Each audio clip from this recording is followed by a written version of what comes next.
But yeah, I always give a minute to just introduce yourself. This is going to be a great podcast, guys, for whoever's listening. But why don't you just start by saying what you do, who you are, okay. and go from there. Well, thank you so much, Dr. Sam. I'm really just so grateful for the opportunity to speak about this because it does not get a lot of press. I'm a medical thermographer and a functional nutrition counselor. So that's just fancy talk for taking pictures of your inflammation and then helping you figure out what to do about it. I am influenced by foundational health and traditional Chinese medicine, principles thereof, and also 5-element theory. But a lot of the conversations I have with my clients end up going back to those foundational principles of health because we're caught up in a society of information and nobody really knows what to do, and we forget about the basics sometimes. And inflammation has a lot to do with getting back to basics. Yeah. So.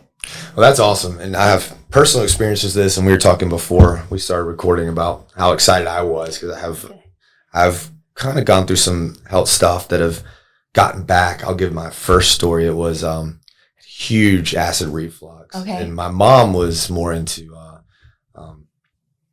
Eastern kind of, hey, let's try some other stuff instead of just throwing a Tums down your throat every 5 minutes to give her your heartburn and got me onto some stuff that actually made me produce more acid that helped me digest food more, which blew my mind. I was like, I don't think this is going to work. And it's literally the only thing that worked. Stopped that. Heartburn came back. So now I'm like, okay. Interesting. There is something to, if you feel a symptom, it might not be throw medicine at it, but let's figure out what's going on in your body, what part of your body. Right. I know that's a huge thing. That is a huge thing. And it's going to be hard for me not to go into that with you right here, right now. I want to, I already see so many branches shooting off of that. But if you're having that issue right there locally and causing acid reflux, why is that happening? Yes. But also what else is happening? So in thermography, for people who aren't looking, I have images, thermal images, which is what I take with my thermal imaging camera, and we see the body. We see inflammation as red and white, that's the hotter areas. And then the cooler areas are blue, purple, and black. So we can see things lighting up, like this person might have some lower digestive issues in the colon, but definitely a lot of neck tightness. With someone with acid reflux, we'd probably see the stomach, which is right here under the left rib cage, we'd see that light up. But we could also see how it's connected to your other organs, right? The body is a system. Everything is connected. And we have to be willing to dig deeper when issues arise, rather than, like you said, throw pills down your throat. Right. So. And I think as a dentist, we see the oral cavity as a bunch of stuff that can be like, hey, if this shows up, it might be that, but it might be something that is deeper sided. We were taught that, but we didn't have too much of an education, with see a cavity, fix it. Right. Crooked teeth, fix them. Where I think I work with one of your friends, my functional therapist, where we've kind of all come together and been like, hey, maybe we should look at this earlier. Maybe we can do some prevention work versus letting it get to here and then just fixing it versus that. And myofunction is great because it does address the mouth, but when you start digging into that myofunctional information, you start realizing how connected the mouth is to everything, even the individual teeth. In my line of work, we correlate teeth. If we see a tooth show up, now this one isn't a specific example, but for those who aren't looking, there's an image of a head or a face, I should say, and then there's a little inflammation right there, and it's got a concentrated area of white right in the center. It's likely a tooth on the lower left side, okay? So we can correlate. Of course, she needs to go to a professional to get that examined. But also, as a lifestyle coach, I can look at the tooth meridian chart and help her figure out if this tooth is associated with some organ imbalances, right? So there's a principle in Chinese medicine that each tooth is associated with different organs. Everything is connected, and my job is to connect all of these dots. I feel like it's helpful for people who are stuck on the journey or can't figure out why they're not making progress, so just using these images to visualize something that's invisible to the naked eye is just so helpful. Yeah. And I love those too, because it really shows you hey, this is what's going on. Yeah. And right. And in the mirror, see it, right? You have to see it. Yeah. They don't lie. And that's what I love about them. You can't hide from anything. Right. And you can't see these things that thermal imaging shows in the mirror. This person doesn't look in the mirror and go, wow, look at that. it's hiding. And you might be able to speak to this more, but oral inflammation is usually silent until it's an emergency, until it really hurts, right? Yeah. So you need to go somewhere now. So that's what it has great oral implications. I love it. Actually, to speak to this one, I have another good image. Somebody with gum disease and how it's connected to the breast tissue. And you can literally use thermography to trace this gum disease down to the problem area in the breast. And so for people who aren't looking, let me back up. There's also something called inverted grayscale. Okay. So like you see the black and white images and the rainbow images. So we have rainbow palette and inverted grayscale. Inverted grayscale shows us vascularity. And why is that important? Because it shows us the development of new veins. So here's a good example. All right. So we have the rainbow palette and the vascularity up here. To the naked eye, we don't see anything really. Yeah. But when we use both layers of thermography, we can see that there is some metabolic heat in this area. It's later determined that was melanoma. Oh. So it's revealing, right? And she had no idea. How would you know? Yeah. Even her dermatologist using just his eyes to give her a skin check wouldn't see that. So it can be very helpful. So this is like great for preventive. Basically. Okay. Yes, absolutely. Now, in this case, we're not preventing anything. Right. It's already there. But yeah. But it's early action. It makes it actionable and preventative. So, you know how when you go to a dentist or an orthodontist, you do x-rays, right? How often do you do those x-rays? Yeah, I guess the dentist every couple years. Every couple years. Sometimes I've heard of some of them do them annually, like once a year, right? Because you need to see if anything's changing, right? The whole point of using imaging is to compare year by year to see if anything's new or if anything's growing. In that sense, it could be preventative, right? Because you have your baseline, which is how I like to use thermography. A lot of people find me for breast health as an alternative to mammograms, which isn't really the language I would use because they're apples and oranges as far as technology goes. I guess I haven't explained the fact that thermography is heat, measuring heat, whereas, something like a mammogram would be measuring for a structure, like a tumor, a cyst, a bone. So maybe they could work together. So you could exactly. Bingo. So mammograms have a 52% sensitivity. So if there's something in there, 52% of the time, a mammogram will find it. Ultrasounds have 74% sensitivity. So 74% of the time, an ultrasound will find it. Thermal imaging has a 90% sensitivity rate. So 90% of the time, if something is there, we'll see it. If you put them all together, there's a 98%. Oh, wow. So you use your tools. Now, how often is that being used if someone goes into a traditional, like, hey, I'm just going to go get my mammogram because I'm that age? Right. I would say at least annually. Yeah. But you have to establish a baseline. No, what I meant, like, if they just go into just a normal doctor's office. Oh, right. And they're of age and they think they're getting a mammogram. Yeah. How often are they using this technology? Oh, they're not. They're not. Okay. That's why I'm doing it. Yeah. Okay. Yeah. Great. I just wanted people to make sure, like, you're not getting the 98% unless you see somebody like Danielle. You have to combine everything. And like I said, this alone is 90%. So let's talk about why it works. Okay. What is inflammation? All right. Inflammation is the body's response to illness or injury. So anytime you take a hit, say you're playing lacrosse and somebody hits you with their lacrosse stick, and you might notice that area swell up, right? That's inflammation, right? So your body responded to the injury. Or you're sick, like your tonsils swell up. So your body's responding to illness, perceived or real. So if you perceive stress, your body's going to respond to that with inflammation. And when I say inflammation, I just mean your body is sending heat to an area. That's where we're going with this. Yep. Your body is sending heat to an area so that it will resolve. And it's going to stay there until it's resolved. So inflammation is actually your friend. It's there to put out the fire for you. The issue is, why isn't the inflammation going away? So when we take images year to year and there's like a little spot of inflammation on the side of your breast that isn't going away, we have to ask why.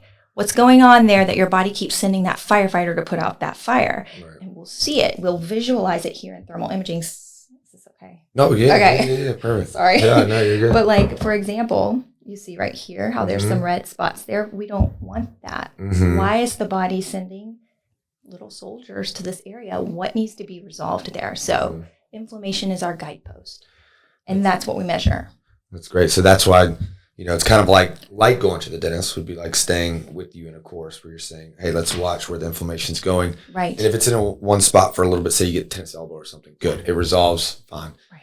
But if it sticks around, right. What's your timeline on? I guess everything's a little different, right? It depends, right? So how severe was it?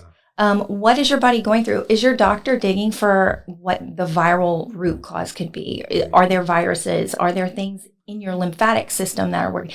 Do you have an old sustained injury that needs a PT or a chiropractor?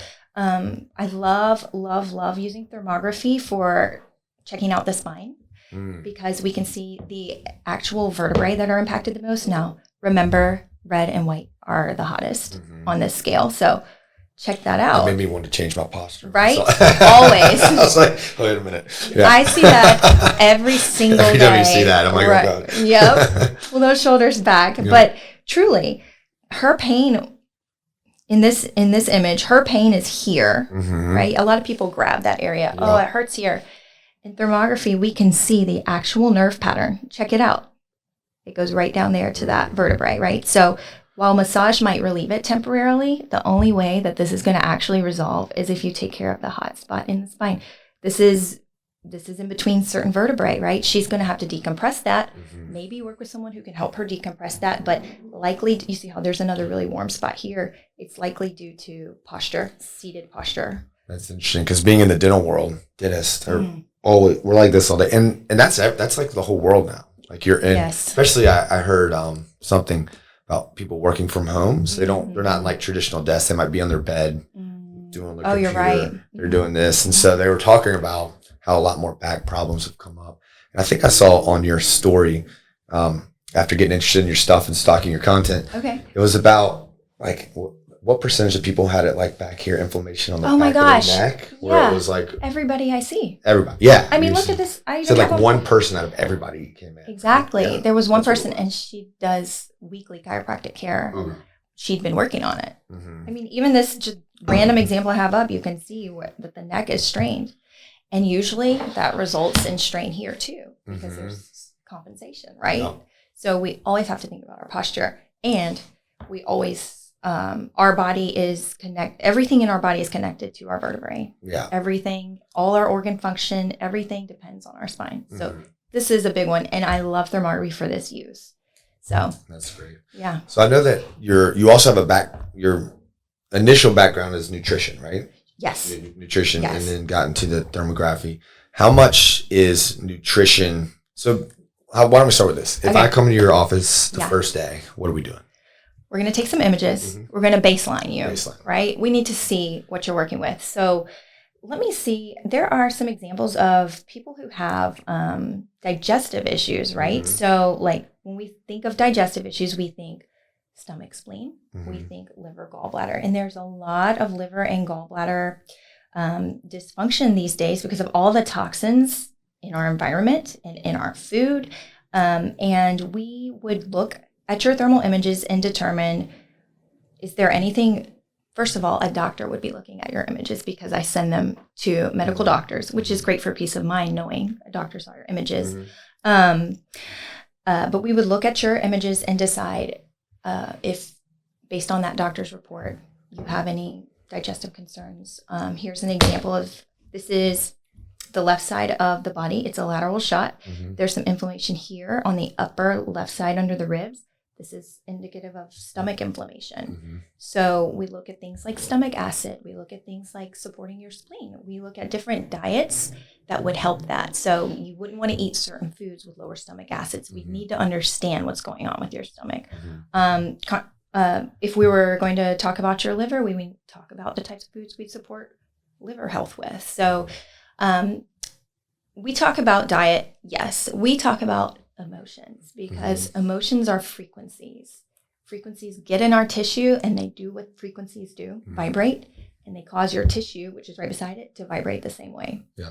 that can be a cause of disease as well. So that's probably something in the, well, I guess traditional, I keep saying, but like if you just go to the doctor and you're sick, they're probably never going to talk to you about your emotions. Right? No, they don't. Like, how are you feeling now? Let's see what kind of medicine we can do to get you better. Yeah.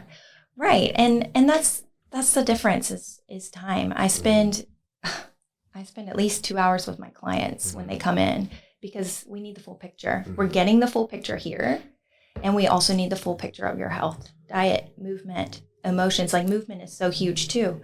Not just moving, but the right type of movement for you. What if somebody is running excessively and it's too much stress for their nervous system, right? Like we need to know more about your emotional health to determine if maybe your adrenals are just not there for distance running, right? Like you should be doing more Pilates. Now with the emotional health too, it's an interesting topic. I just listened to somebody else talking about. Do you see a lot of people come in, so you're talking about the emotions, but maybe they're on something medically already for it, and you can't really balance that. But do you feel that, and this might be too invasive, No. But that it's too quick on the run for some traditional medicine to say, yep, go on antidepressant, yep, go on Adderall, yep, go on, versus saying, hey, is it something in the diet? Is it something, are we not getting sunlight? Are we not getting exercising? And that stuff just isn't talked about as much as it should be. You're right. And I think some light's getting shed on that now with some other things going on. But do you see that a lot? Because I see it. A lot of people who find thermography are already kind of thinking, I don't want to be on prescriptions. That's true. That being said, a lot of people have been on prescriptions and come off and found me. And so I have worked with people who have been on SSRIs, and they're like, what can we do to support my heart? What can we do to support other ways of balancing my mood, right? In Chinese medicine, your emotions are really seated in the heart. So we do talk about supporting the heart. And then we look at your images to see what they suggest about your heart. There are a lot of emotional implications that manifest physically. Right. But another thing that comes up when you ask that is the health of children. Oh, yeah. To me, it makes me just think like, how quickly doctors are putting children on ADD medicine. And you have a young son. Yes. Right? Yeah. Yes. How old is he? He just turned 9. Turned 9. Okay. I have a 6-year-old. So I know the energy. Yeah. Right. And kids are supposed to be energetic.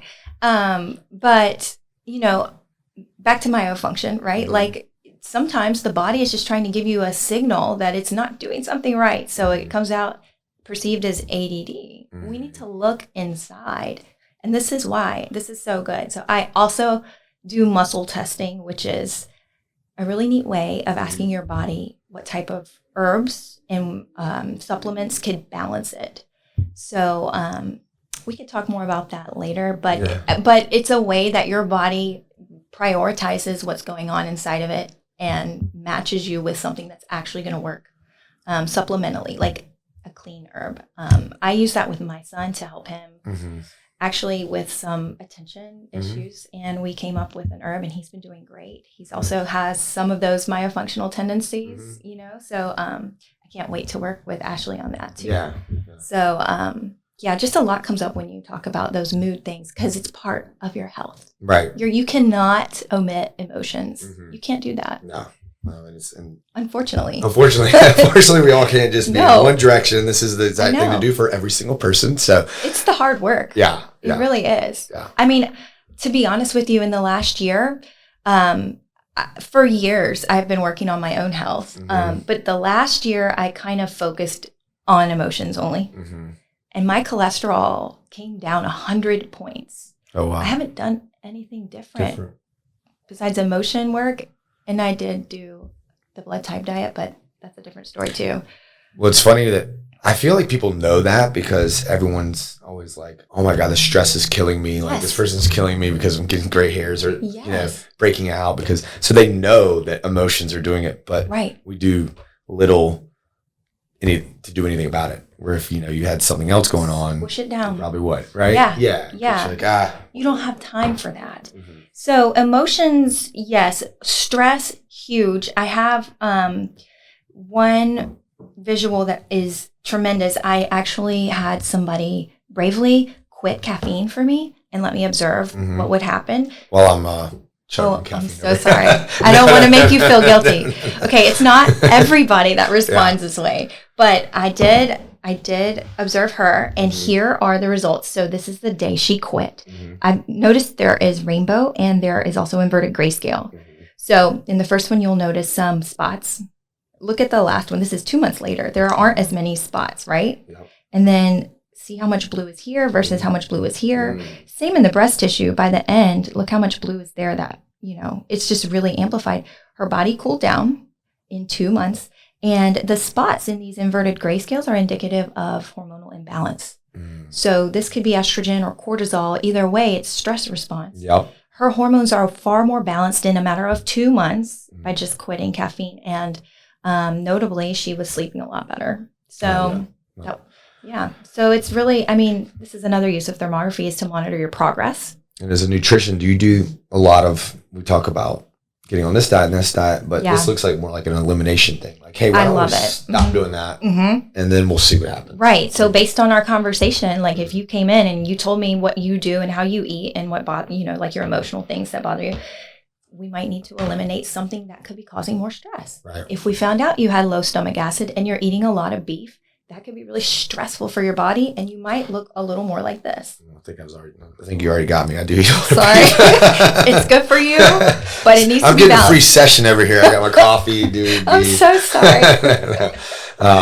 But no, that's all fun stuff. I did that a little bit. I had a like the eczema, just underlying skin issue, right? Okay. I was doing the traditional, just got a medication, the injections, and they worked great. Fine, but then I thought about it and I was like, I don't know. I feel like there's an easier way. So basically just instead of changing my diet, I just add a lot of stuff. Okay. And completely went away. I don't know.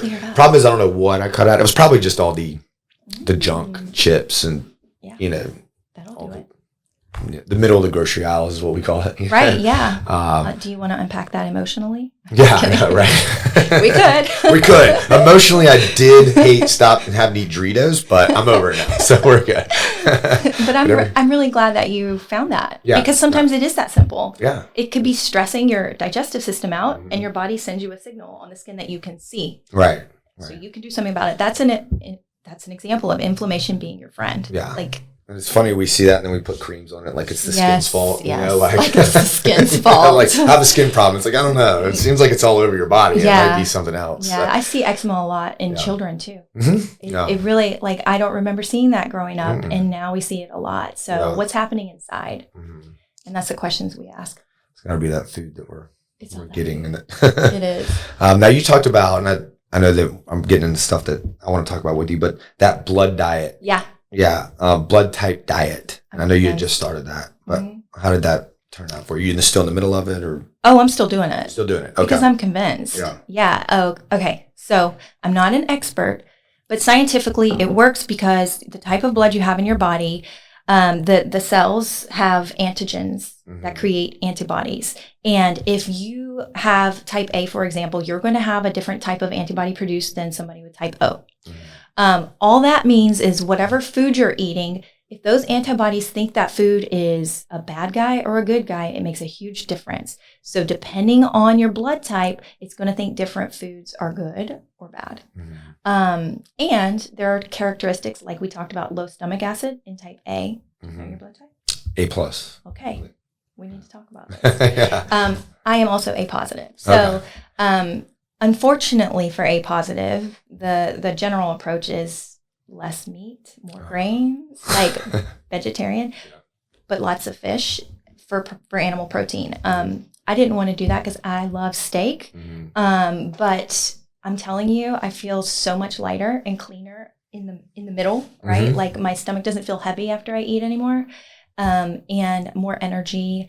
Like I said, my cholesterol came down 100 points. Like it's in range. I had high cholesterol and now I don't. Yeah. So it's funny. I have high cholesterol. See, I'm getting a free session over here. Yes. We're going to keep going. We're connecting dots. I should have brought the camera. I know. Yeah. But yeah, no, I found that super interesting because it is a just scientific thing. Yeah. These are antigens. This is right. This specific thing. So. And it's based on your genes. So you can't argue with your genes. And that's why it's hard. You see all these, for the people out there, you see all these influencers on Instagram and stuff. And it's like this diet, this diet, this diet. It's like, well, how do you know that carnivore is going to be good for you or this is going to be heavy. This is going to be good for you, or Right. We're all unique. Yeah. And that's what all my conversations are about, is figuring out who you are and looking at who you are with the thermal images, and then figuring out what the best route is. Because like you said, you can't just throw carnivore at everyone and expect them all to respond the same. Right. It's not going to happen. Yeah. You're going to have different makeup. Right. So. Right. Well, that's good. And that's Randolph. He always makes the podcast at some point or another. So doing his job. Yeah, he's doing his job. He's protecting the house. So yeah, just breaking it down. I know we were going to talk a little bit about we did get into the oral cavity a little bit in terms of and how much everything can come through the cavity, come out of the cavity, and that type of stuff.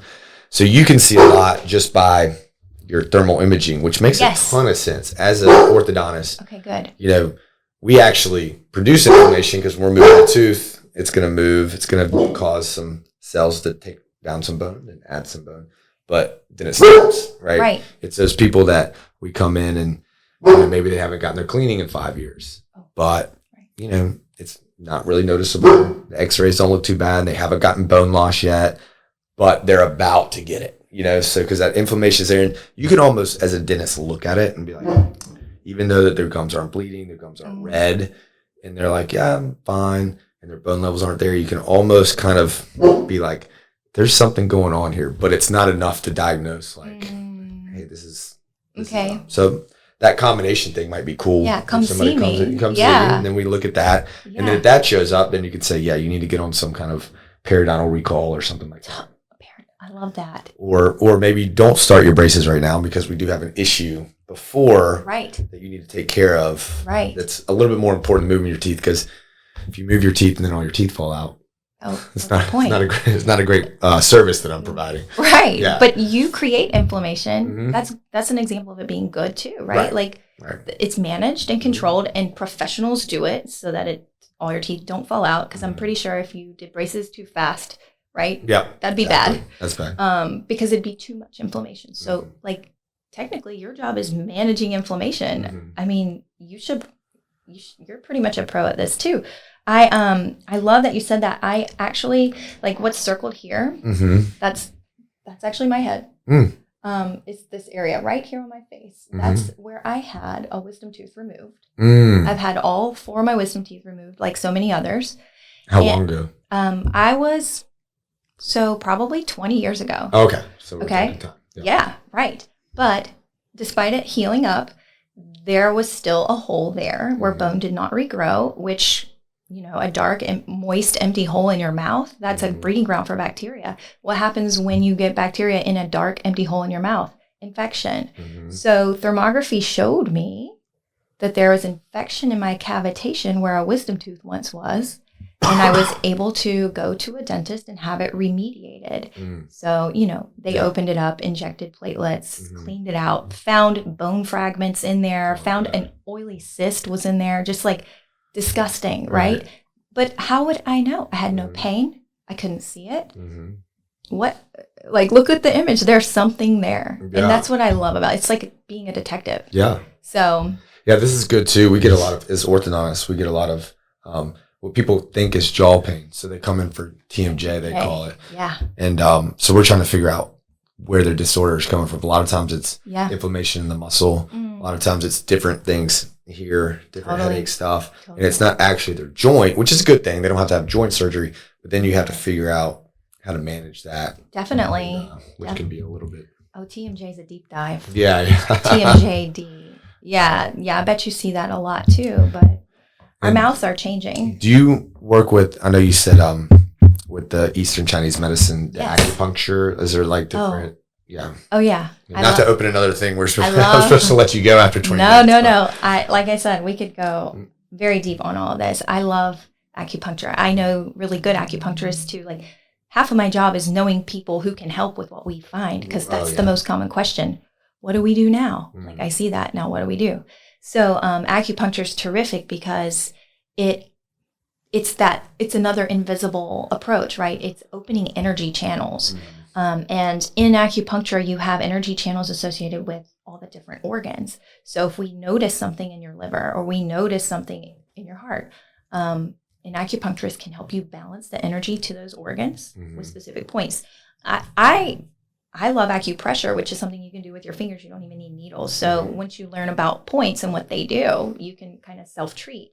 But it's always wise to get a professional opinion. So. Yeah. But I love energy healing. I think thermography is amazing. It literally will show meridians on the images sometimes. So that are, it's not a physical issue. It's like your energy is stuck in this meridian or this channel. Yeah. So it's really powerful. Yeah. That acupuncture, I've had speaking of emotions and where your head's at. When I went in, my mom used a guy that she loved, and he laid me down and he was like, "Oh my God, your head is so full. Like you need to."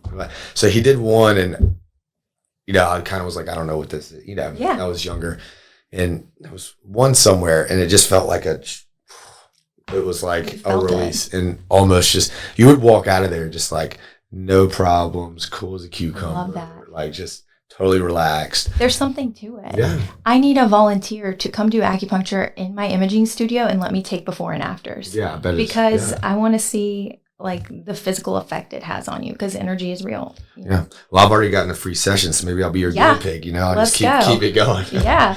Totally. I mean, and that's the thing too. Men should utilize this. It's not just an alternative to mammograms, right? Like I hope I've made it clear that your entire body has messages, whether you're old, young, sick, not sick, male or female. Like there's always something to look at, no matter who you are, because you do have a pulse, and it can only ever help you.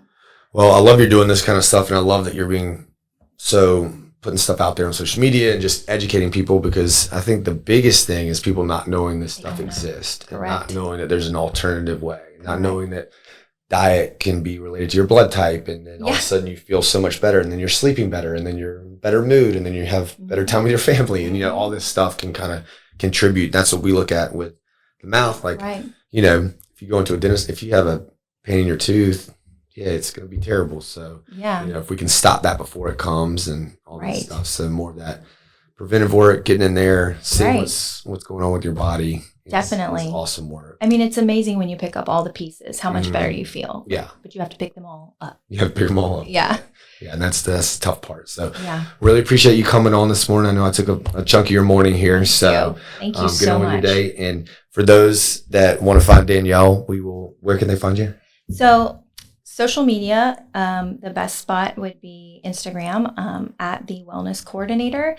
My imaging studio is located in Matthews, just 10 minutes south of South Park. And I do thermography days in Mooresville as well. So I'm all over. I do follow-ups virtually. I try to make it easy for people to get to. So okay, that's awesome. And we'll put all that in the show notes and everything, and get some clips out there for you. But thanks so much for coming on. Thank you so much, Dr. Seaman. Thanks for listening to the Smiles Ahead podcast, powered by Burrow, Welchel, and Culp Orthodontics. Be sure to leave a rating, hit that subscribe button, and if you have more questions, you can reach out to me directly at sam@bwcortho.com. That's sam@bwcortho.com. You can also visit our website, bwcortho.com, and we will be happy to answer any questions you might have.